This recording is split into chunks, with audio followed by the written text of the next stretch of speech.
ओम शांति। 23 फरवरी 2026 के बाबा के मधुर महावाक्य। बाबा कहते मीठे बच्चे, ये संगम युग है, चढ़ती कला का युग। इसमें सभी का भला होता है, इसलिए कहा जाता है चढ़ती कला तेरे भाने सबका भला। ये संगम युग है, चढ़ती कला का युग। इसमें सभी का भला होता है, इसलिए कहा जाता है चढ़ती कला तेरे भाने सबका भला। प्रश्न। बाबा सभी ब्राह्मण बच्चों को बहुत बहुत बधाइयाँ देते हैं, क्यों? बाबा सभी ब्राह्मण बच्चों को बहुत बहुत बधाइयाँ देते हैं, क्यों? क्योंकि बाबा कहते हैं तुम मेरे बच्चे मनुष्य देवता बनते हो, तुम अभी रावण की जंजीरों से छूटते हो, तुम स्वर्ग की राजाई पाते हो, 5 विध आनर बनते हो। मैं नहीं, इसलिए बाबा तुम्हें बहुत बहुत बधाइयाँ देते हैं। तुम आत्माएं पतंग हो, तुम्हारी डोर मेरे हाथ में है, मैं तुम्हें स्वर्ग का मालिक बनाता हूँ। गीत। आखिर वह दिन आया आज। ओम शांति। ये अमर कथा कौन सुना रहे हैं? अमर कथा कहो, सत्यनारायण की कथा कहो, तीजरी की कथा कहो, तीनों मुख्य हैं। अभी तुम किसके सामने बैठे हो और कौन तुमको सुना रहे हैं? सत्संग में इसने भी बहुत किए हैं। वहाँ तो सब मनुष्य देखने में आते हैं, कहेंगे फलाना सन्यासी कथा सुनाते हैं, शिवानंद सुनाते हैं। भारत में तो ढेर सत्संग, गली गली में सत्संग है। माताएं भी पुस्तक उठाए बैठ सत्संग करती हैं, तो वहाँ मनुष्य को देखना पड़ता है। लेकिन यहाँ तो वंडरफुल बात है, तुम्हारी बुद्धि में कौन है? परमात्मा। तुम कहते हो अभी बाबा सामने आया है, निराकार बाबा हमको पढ़ाते हैं। मनुष्य कहेंगे वह ईश्वर के, ईश्वर तो नाम रूप से न्यारा है। बाप समझाते हैं कि नाम रूप से न्यारी कोई चीज़ है ही नहीं। तुम बच्चे जानते हो यहाँ कोई भी साकार मनुष्य नहीं पढ़ाते, और कहाँ भी जाओ सारी वर्ल्ड में साकार ही पढ़ाते हैं। यहाँ तो सुप्रीम बाप है, जिसको निराकार गॉड फादर कहा जाता है, वह निराकार साकार में बैठ पढ़ाते हैं। ये बिल्कुल नई बात हुई। जन्म बाई जन्म तुम सुनते आए हो, ये फलाना पंडित है, गुरु है, ढेर के ढेर नाम है। भारत तो बहुत बड़ा है, जो भी कुछ सिखाते हैं समझाते हैं वह भी मनुष्य हैं। मनुष्य ही शिष्य बने हैं। अनेक प्रकार के मनुष्य हैं। फलाना सुनाते हैं, हमेशा शरीर का नाम लिया जाता है। भक्ति मार्ग में निराकार को बुलाते हैं कि हे पतित पावन आओ। वही आकर के बच्चों को समझाते हैं। तुम बच्चे जानते हो कि कलप कलप सारी दुनिया जो पतित बन जाती, उनको पावन करने वाला एक ही निराकार बाप है। तुम यहाँ जो बैठे हो, तुम्हारे में भी कोई कच्चे कोई पक्के, क्योंकि आधा कल्प तुम देह अभिमानी बने हो। अब देह अभिमानी इस जन्म में बनना है। तुम्हारी देह में रहने वाली जो आत्मा है, उनको परमात्मा बैठ समझाते हैं। आत्मा ही संस्कार ले जाती है। आत्मा कहती है मैं फलाना हूँ, परंतु आत्म अभिमानी तो कोई है ही नहीं। बाप समझाते हैं जो इस भारत में सूर्यवंशी चंद्रवंशी थे, वही इस समय आकर के ब्राह्मण बनेंगे, फिर देवता बनेंगे। मनुष्य देह अभिमानी रहने की आदती है, देही अभिमानी रहना भूल जाते हैं। इसलिए बाप घड़ी घड़ी कहते हैं देही अभिमानी बनो। आत्मा ही बिन बिन चोला लेकर पाठ बजाती है।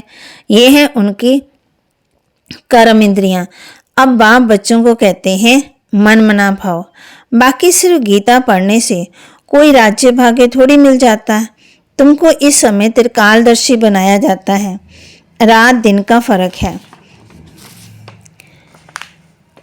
बाप समझाते हैं मैं तुमको राजयोग सिखाता हूँ। श्री कृष्ण तो सतयुग का प्रिंस है। जो सूर्यवंशी देवताएं थे, उनमें कोई ज्ञान नहीं, ज्ञान तो लोप हो जाएगा। ज्ञान है ही सदगति के लिए। सतयुग में दुर्गति कोई होता ही नहीं, वह है ही सतयुग। अभी है कलयुग। भारत में पहले सूर्यवंशी 8 जन्म, फिर चंद्रवंशी 12 जन्म। ये एक जन्म अभी तुम्हारा सबसे अच्छा जन्म है।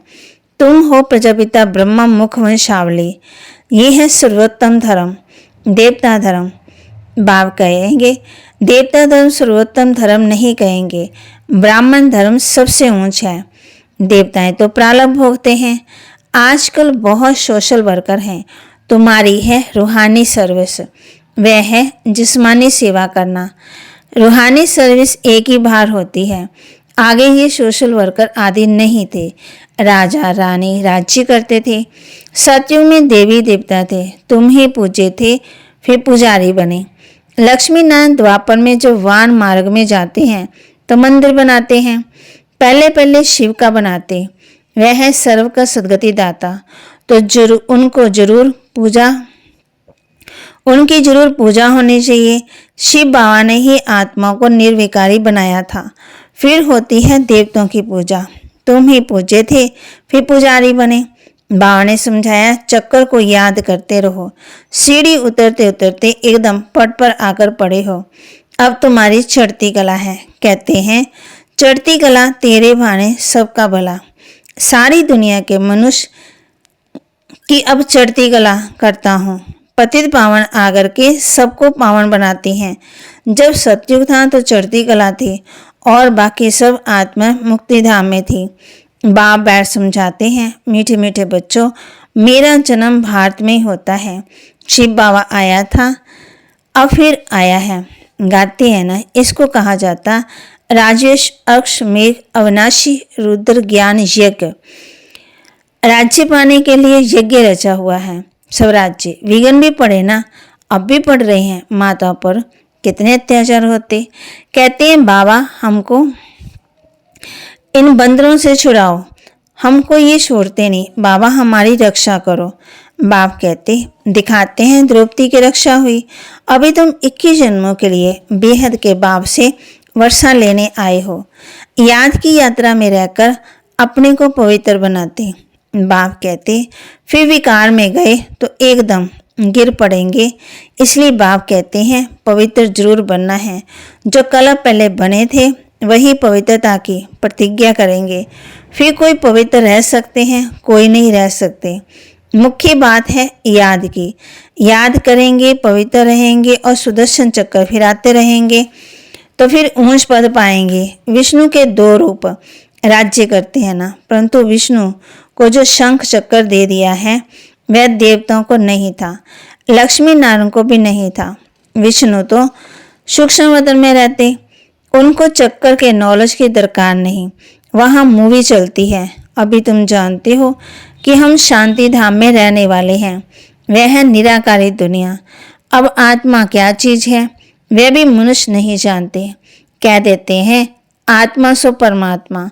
आत्मा के लिए कहते एक चमकता हुआ सितारा जो बुरकुटी के बीच में रहता। इन आंखों से देख नहीं सके, बल्कि कितना भी कोशिश करे, शीशे आदि में बंद कर कर रखे कि देखें कि आत्मा निकलती कैसे है।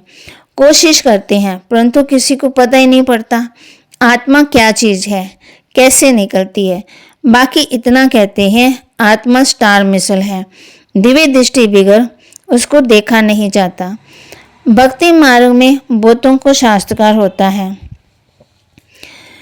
कहते हैं अर्जुन को शास्त्रकार हुआ अखंड ज्योति। अर्जुन ने कहा हम सहन नहीं कर सकते। बात समझाते इतना तेजों में आदि कुछ है नहीं। जैसे आत्मा आकर शरीर में प्रवेश करती पता थोड़ी पड़ता। अब तुम भी जानते हो कि बाबा कैसे प्रवेश कर बोलते हैं। आत्मा आकर बोलती है। ये भी ड्रामा में सारी नोंद है, इसमें कोई के ताकत की बात नहीं। आत्मा कोई शरीर छोड़ जाती नहीं। ये शास्त्रकार की बात है। वंडरफुल बात है ना। बाप कहते हैं मैं भी साधारण तन में आता हूँ। आत्मा को बुलाते हैं। आगे आत्मा को बुलाकर उनसे पूछते भी थे। अभी तो तमो वरदान हो गए हैं। बाप आते ही इसलिए हैं कि हम जाकर पतितों को पावन बनाए। कहते भी हैं 84 जन्म। तो समझना चाहिए कि तो पहले जो पहले आए उन्होंने जरूर 84 जन्म लिए होंगे। वह तो लाखों वर्ष कह देते। अब बाप समझाते, तुमको स्वर्ग में भेजा था, तुमने जाकर राज्य किया था, तुम भारतवासियों को स्वर्ग में भेजा था, राजयोग सिखाया था संगम पर। बाप कहते हैं मैं कल्प के संगम युगे आता हूँ। गीता में फिर युगे युगे अक्षर लिख दिया। अभी तुम जानते हो हम सीढ़ी कैसे उतरते हैं फिर चढ़ते हैं, चढ़ती कला फिर उतरती कला। अभी ये संगम युग है, चढ़ती कला का युग। सब चढ़ जाते हैं, सब ऊपर में जाएंगे, फिर तुम आएंगे स्वर्ग में पाठ बजाने। सतयुग में दूसरा कोई धर्म नहीं था, उसको कहा ही जाता वॉइसलेस वर्ल्ड। फिर देवी देवताएं वान मार्ग में जाकर फिर विशेष होने लगते, यथा राया रानी तथा प्रजा। बाप समझाते हैं, हे भारतवासी, तुम वॉइसलेस वर्ल्ड में थे, अब अनेक धर्म, बाकी एक देवी देवता धर्म नहीं। जरूरत जब ना हो तभी फिर स्थापना हो। बाप कहते हैं मैं ब्रह्मा द्वारा आकर आदि सनातन देवी देवता धर्म की स्थापना करता हूँ। यहाँ ही करेगा ना, सूक्ष्म वदन में तो नहीं करेंगे। लिखा हुआ है ब्रह्मा द्वारा आदि सनातन देवी देवता धर्म की रचना रचते हैं। तुमको इस समय पावन नहीं कहेंगे, पावन बन रहे हैं, टाइम तो लगता है ना। पति से पावन कैसे बने ये कोई भी शास्त्रों में नहीं, वास्तव में मैं मत एक बाप की है। उस बाप को बोलने के कारण ही आप फ्रंट बन पड़े हैं, लड़ते झगड़ते रहते हैं। फिर कहते हैं सब मिलकर एक कैसे हो, भाई भाई है ना। बाबा तो अनुभवी है, भक्ति भी इसने पूरी की, सबसे अधिक गुरु किए। अब बाप कहते हैं इन सबको छोड़ो, अब मैं तुमको मिला हुआ हूँ, सदगुरु दाता मैं एक ही हूँ। सत्य श्री अकाल कहते हैं, अर्थ नहीं समझते, पढ़ते तो बहुत रहते हैं। बात समझाते अभी सब पतित हैं, फिर पावन दुनिया बनेगी। भारत ये विनाशी खंड है, ये कोई को पता ही नहीं। भारत का कभी विनाश नहीं होता और ना कभी प्रलय होती। ये जो दिखाते हैं सागर के पीपल के पत्ते पर श्री कृष्ण आए, अब पीपल के पत्ते पर जो बच्चा आ ना सके। बाप समझाते तुम गर्भ से जन्म लेंगे बड़े आराम से, वहाँ गर्भ महल कहा जाता है, यह है गर्भ जेल। सतयुग में है गर्भ महल, आत्मा को पहले से ही पता होता है ये तन छोड़ दूसरा लेना है। वहाँ आत्माभिमानी रहते मनुष्य तो ना रचयिता को ना रचना के आदि मध्यंत को जानते। अभी तुम जानते हो बाप है ज्ञान का सागर, तुम मास्टर सागर हो। बाप कहते तुम माताएं हो नदियाँ और यह गोप ज्ञान मान सरोवर, ये ज्ञान नदियाँ हैं, तुम हो सरोवर। तुम्हारा पवित्र ग्रस्त आश्रम था, अभी पतित है। बाप कहते ये सदा याद रखो कि हम आत्मा हैं, एक बाप को याद करना है। बाबा ने फरमान दिया है कोई भी देहधारी को याद ना करो। इन आंखों से जो कुछ देखते हो वह सब खत्म हो जाना है। इसलिए बाप कहते हैं मन मना भव, मध्याजीत भव। इस कब्रिस्तान को भूलते जाओ। माया के तूफान तो बहुत आएंगे, इनसे डरना नहीं है। बहुत तूफान आएंगे, परंतु कर्म से कर्म नहीं करना। तूफान आते हैं तब जब तुम बाप को भूल जाते हो। ये याद की यात्रा एक ही बार होती है, वह मृत्यु लोक की यात्रा है। अमर लोक की यात्रा ये है। तो अब बाप कहते हैं कोई भी देहधारी को याद ना करो। बच्चे शिव जयंती की कितनी तारे भेजते हैं। बाप कहते हैं तुम बच्चों को भी बाप बधाइयाँ देते हैं। बाबा कहते तुमको भी बधाई हो। वास्तव में तुम बधाइयाँ और क्योंकि मनुष्य देवता बनते हो। फिर जो पास विद ऑनर होगा उनको जास्ती मार्क्स और अच्छा नंबर मिलेगा। बाप तुमको बधाइयाँ देते हैं कि अब तुम रावण की जंजीरों से छूटते हो। सभी आत्माएं पतंगे हैं, सबकी रस्सी बाप के हाथ में है, वह सबको ले जाएंगे। वह है सदगति दाता, परंतु तुम स्वर्ग की राजाई पाने के लिए पुरुषार्थ कर रहे हो। अच्छा, मीठे मीठे सिकिलदे बच्चों प्रति माता पिता बाप दादा का याद प्यार और गुड मॉर्निंग। रूहानी बच्चों के रूहानी बाप दादा को दिलवा जान सिकवा प्रेम से नमस्ते। धारणा के लिए मुख्य सार। पास विद ऑनर होने के लिए एक बाप को याद करना है, किसी भी देहधारी को नहीं। इन आंखों से जो दिखाई देता है उसे देखते भी नहीं देखना है। पास विद ऑनर होने के लिए एक बाप को याद करना है, किसी भी देहधारी को नहीं। इन आंखों से जो दिखाई देता है उसे देखते भी नहीं देखना है। हम अमर लोक की यात्रा पर जा रहे हैं, इसलिए मृत्यु लोक का कुछ भी याद ना रहे। इन कर्म इंद्रियों से कोई भी कर्म ना हो, ये ध्यान रखना है। हम अमर लोक की यात्रा पर जा रहे हैं, इसलिए मृत्यु लोक का कुछ भी याद ना रहे। इन कर्म इंद्रियों को कोई भी कर्म ना हो, ये ध्यान रखना है। वरदान। अपने शिक्षा स्वरूप द्वारा शिक्षा देने वाले शिक्षा संपन्न योग्य शिक्षक भव। अपने शिक्षा स्वरूप द्वारा शिक्षा देने वाले शिक्षा संपन्न योग्य शिक्षक भव। योग्य शिक्षक उसे कहा जाता है जो अपने शिक्षा स्वरूप द्वारा शिक्षा दे, उसका स्वरूप ही शिक्षा संपन्न होगा। उनका देखना चलना भी किसी को शिक्षा देगा। जैसे साकार रूप में कदम कदम पर कर्म शिक्षक के रूप में प्रैक्टिकल में देखा, जिसको दूसरे शब्दों में चरित्र कहते हैं।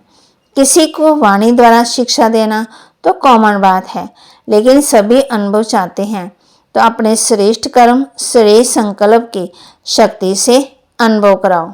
स्लोगन। संकल्पों की सिद्धि प्राप्त करने के लिए आत्मशक्ति की उड़ान भरते चलो। संकल्पों की सिद्धि प्राप्त करने के लिए आत्मशक्ति की उड़ान भरते चलो। अव्यक्ति सारी। एकता और विश्वास की विशेषता द्वारा सफलता संपन्न बनो। संगठन को एकता के सूत्र में पिरोने के लिए वाणी की शक्ति पर विशेष ध्यान दो। वाणी सदा निर्मल हो, कम बोलो, धीरे बोलो और मीठा बोलो। बाप कहते हैं सोच समझ कर बोलो। अभी तक साधारण बोल ज़्यादा है, अलौकिक बोल हो, फरिश्ते के बोल हो, हर बोल मधुर हो। अभी इस बात पर अंडरलाइन करो, तब प्रत्यक्षता होगी। बाबा के महावाक्य को लाइक करें, शेयर करें, सब्सक्राइब करें और अपने जीवन में जरूर धारण करें।